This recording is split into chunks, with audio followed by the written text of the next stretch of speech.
Hippocrate a été le premier médecin à décrire cliniquement la mélancolie ou dépression. Depuis, cette affection a été de nombreuses fois représentée par la peinture avec Dürer ou Féti ou encore par la sculpture. Elle a en outre, entre le XIe et le XXe siècle, constitué un sujet d'élection pour nombre de poètes et d'écrivains, depuis Omar Khayyam jusqu'à Gérard de Nerval, en passant par Baudelaire, Chateaubriand, Musset et bien d'autres. Plus proche de nous, Sartre et Sagan ont fait une place de choix à la mélancolie, et nombre de chanteurs ont évoqué cette tristesse profonde jusque parmi les plus contemporains. Et bien évidemment, médecins, psychiatres et psychanalystes se sont penchés sur le sujet depuis fort longtemps. En décembre 1914, Freud participe aux travaux de la Société psychanalytique de Vienne. Le sujet de la mélancolie est à l'ordre du jour. Karl Abraham, Victor Tosk s'y sont déjà intéressés et Freud va approfondir leurs travaux dans un texte fondateur intitulé Deuil et mélancolie. Le contexte de l'écriture de cet essai mérite d'être souligné. En effet, les deux fils de Freud sont partis au front et le médecin viennois craint bien évidemment pour leur vie. Par ailleurs, sa propre mort lui est devenue évidente depuis 1 an car il sait l'issue fatale de son cancer de la mâchoire. Toutefois, avant que le texte paraisse sous sa forme définitive en 1917, Freud soumet à son ami Sándor Ferenczi, début 1915, le fruit de ses premières réflexions. Je vous propose le texte de cette première mouture qui préfigure l'esprit et la profondeur du texte final.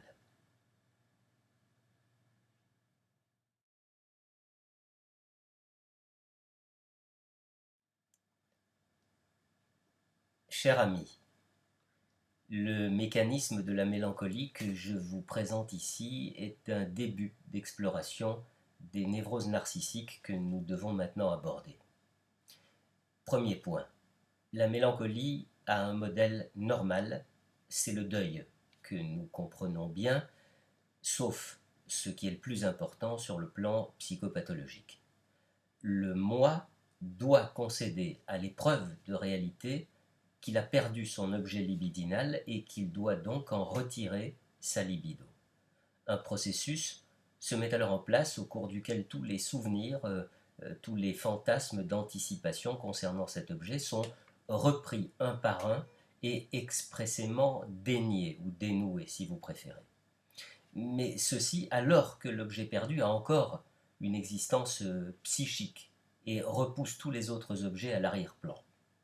Celui qui n'arrive pas à accomplir ce travail de deuil est contraint à s'installer dans une psychose hallucinatoire de désir dans laquelle l'objet est maintenu à toute force.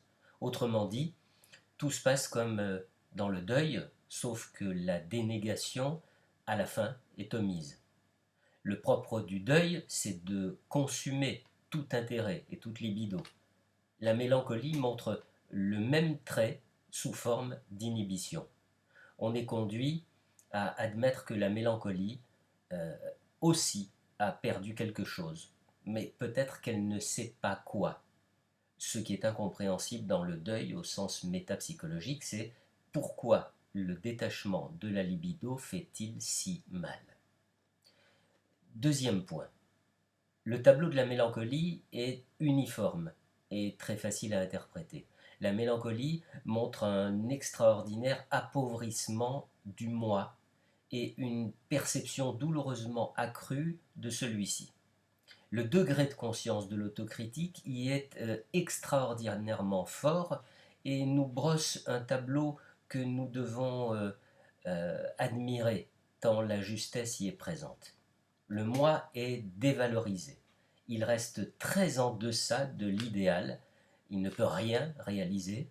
Il doit accepter de se faire les pires reproches et ne mérite ni soin ni attention. C'est donc vraiment dans cet état-là qu'il se trouve.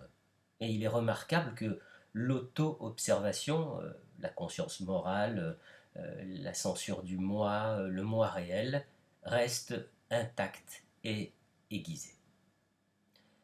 Mais comment le moi de la mélancolie en est-il arrivé à cet état? Qu'a-t-il fait de mal pour mériter pareille condamnation? Troisième point. On est mis sur la voie, inconnue jusqu'alors, par une observation facile à mettre en œuvre. On a très souvent l'impression que les reproches formulés à soi-même de la mélancolie ne sont rien d'autre que des reproches à quelqu'un d'autre détournés de celui-ci et dirigés contre le moi propre. On est donc en présence d'une désidentification du moi avec l'objet libidinal. Le moi est en deuil parce qu'il a perdu son objet par dévalorisation, mais il projette l'objet sur lui-même et se trouve alors dévalorisé. L'ombre de l'objet tombe sur le moi et l'obscurcit. Le processus de deuil ne se déroule pas aux dépens des investissements d'objets, mais des investissements du moi. Quatrième point. Nous avons déjà rencontré de cas semblables d'influence de l'investissement du moi par l'investissement d'objets. Ainsi, dans la vie amoureuse, quand le névrosé compense les manques de son propre moi par les qualités supérieures de son objet sexuel. Nous connaissons aussi une identification hystérique et nous devons nous demander comment elle se distingue de celle que nous rencontrons dans la mélancolie. Eh bien, dans l'investissement hystérique, le moi est également modelé sur l'objet, mais l'investissement objectal n'a pas lâché, il persiste dans l'inconscient avec une force exagérée et soumet le moi, y compris la censure du moi. Alors que dans l'identification narcissique de la mélancolie, l'investissement d'objet est levé. Le moi s'empare de son image et la censure du moi reste intacte. Au lieu d'un conflit entre moi et objet, il y a maintenant entre moi, objet et censure du moi ce conflit. Mais dans les deux cas, l'identification est l'expression de l'énamoration. Enfin, cinquième point, les conditions spécifiques du mécanisme ne sont pas encore explorées. Que si souvent les individus à la sensibilité émoussée succombent à la mélancolie a certainement son importance.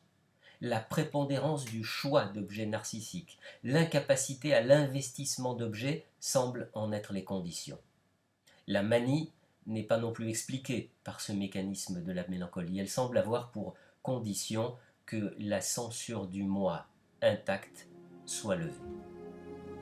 Dans l'attente de vos remarques, cordiales salutations de Freud.